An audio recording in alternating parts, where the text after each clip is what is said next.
새벽 3시. 휴대폰이 진동했습니다. 내일 오전 회의 자료 다시 만들어. 지금 보니까 완전 쓰레기네. 이래 갖고서야 3년차 실력이라고 할 수 있겠어?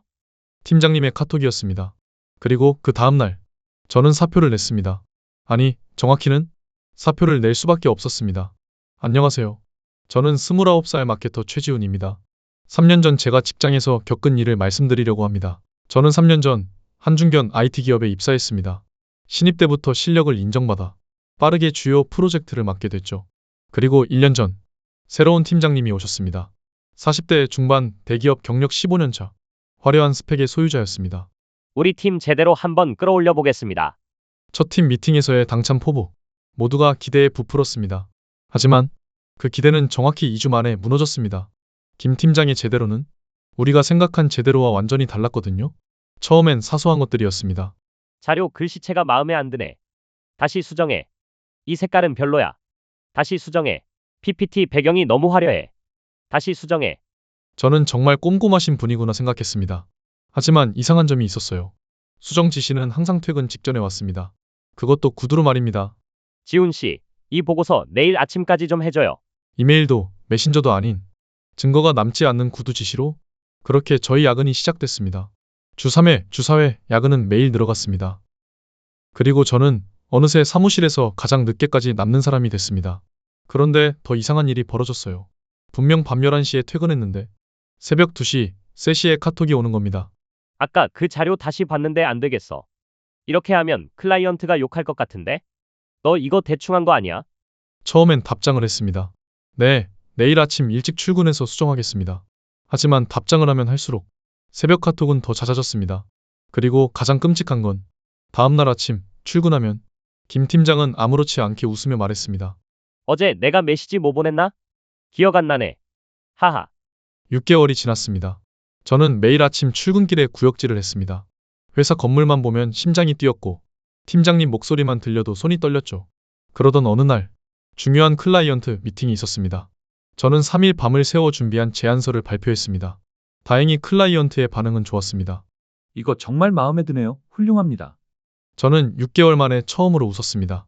그런데 미팅이 끝나고 돌아오는 차 안에서 김 팀장이 말했습니다. 야, 최지훈. 너 오늘 발표 왜 그따위로 했어? 내가 연습할 때 뭐라고 했는데. 클라이언트가 좋다고 한 건 내 인맥 덕분이야. 너 혼자 잘난 척하지 마. 저는 아무 말도 할 수 없었습니다. 그날 밤 또 새벽 3시에 카톡이 왔습니다. 내일 오전 회의 자료 다시 만들어 보고해. 지금 보니까 완전 쓰레기네. 이래 갖고서야 3년차 실력이라고 할 수 있겠어? 지훈 씨는 그 메시지를 보고 캡처를 했습니다. 그리고 지난 6개월간 받았던 모든 새벽 메시지를 스크롤했습니다. 127개, 127개의 새벽 메시지, 127번의 인격 모독. 아, 나는 지금까지 학대 당하고 있었구나? 그제야 깨달았습니다. 다음날 아침, 지훈 씨는 인사팀을 찾아갔습니다. 127개의 메시지 캡처를 보여주며 직장 내 괴롭힘 신고를 했습니다. 인사팀장의 반응은 예상 밖이었습니다. 지훈 씨, 이건 좀 곤란한데요. 김 팀장님은 성과가 워낙 좋으셔서요. 그리고 이게 괴롭힘이라고 보기엔 업무 지시의 범위 아닌가요? 지훈 씨는 물었습니다. 새벽 3시에 욕설 섞인 메시지를 보내는 게 업무 지시인가요? 그래도 실제로 폭행이나 그런 건 아니잖아요. 요즘 MZ 세대들이 좀 예민한 거 아닐까요? 그 순간 지훈 씨는 깨달았습니다. 이 회사는 바뀌지 않을 거라는 걸. 아니, 바뀌고 싶어 하지 않는다는 걸. 왜냐하면 김 팀장은 실적이 좋았거든요. 실적이 좋은 팀장의 방법은 묻지 않는 게 이 회사의 암묵적 룰이었습니다. 지훈 씨는 그날 사표를 냈습니다. 하지만 더 놀라운 일이 있었습니다. 사표를 내고 2주 후 후배 직원에게서 연락이 왔습니다. 선배님 그만두시고 나서 제가 그 일 다 맡게 됐어요. 그리고 팀장님이 저한테도 똑같이 하세요. 새벽에 욕설 섞인 메시지 보내시고 정말 힘들어요. 순환되는 시스템? 누군가 무너지면 다음 타겟이 생기는 구조. 문제는 팀장 한 명이 아니었습니다. 이걸 방치하는 시스템 전체가 문제였던 거죠.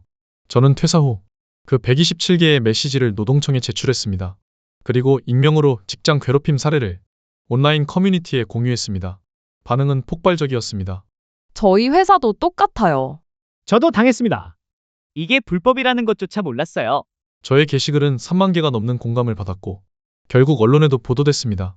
그 회사는 결국 노동청의 감사를 받게 됐고 김 팀장은 징계를 받았습니다. 하지만 저는 승리한 게 아니에요. 그냥 살아남은 거죠. 진짜 변화는 아직 멀었어요.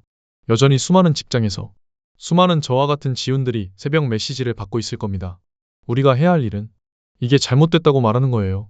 참는 게 미덕이 아니라 말하는 게 용기라는 걸 알아야 합니다. 저는 지금 새 직장에서 일하고 있습니다. 여전히 가끔 밤에 휴대폰이 울리면 심장이 떨려옵니다. 하지만 이젠 압니다. 이건 나 자신의 문제가 아니라 잘못된 시스템의 문제였다는 걸. 그리고 침묵하지 않았기에 최소한 한 명의 후배는 더 이상 고통받지 않게 됐다는 걸 말입니다. 오늘 지훈 씨의 이야기 어떠셨나요? 여러분은 지금 괜찮으신가요? 혹시 이런 생각을 하고 계신 건 아닌가요? 이 정도는 참아야지. 다른 회사도 비슷하겠지. 내가 약해서 그런가? 아닙니다. 새벽 3시에 업무 메시지를 보내는 건 비정상입니다. 인격을 모독하는 건 어떤 이유로도 정당화될 수 없습니다. 실적이 좋다고 해서 학대가 용인될 수는 없습니다. 여러분은 존중받을 권리가 있습니다. 참는 것이 미덕이 아니라 말하는 것이 용기입니다. 지금 이 순간에도 새벽 메시지를 받고 있는 누군가에게 이 이야기가 작은 힘이 되길 바랍니다. 당신은 혼자가 아닙니다. 오늘 우리들의 이야기 여기까지입니다. 직장 내 괴롭힘으로 고통받고 계신다면 고용노동부 직장 내 괴롭힘 신고센터 국번 없이 1350 또는 직장갑질 119에 도움을 요청하세요. 여러분도 비슷한 경험이 있으신가요? 댓글로 여러분의 이야기를 들려주세요. 그리고 이 영상이 필요한 누군가에게 공유 부탁드립니다. 좋아요와 구독은 더 많은 이야기를 전하는 데 큰 힘이 됩니다. 우리들의 이야기 다음 편에서 또 만나요.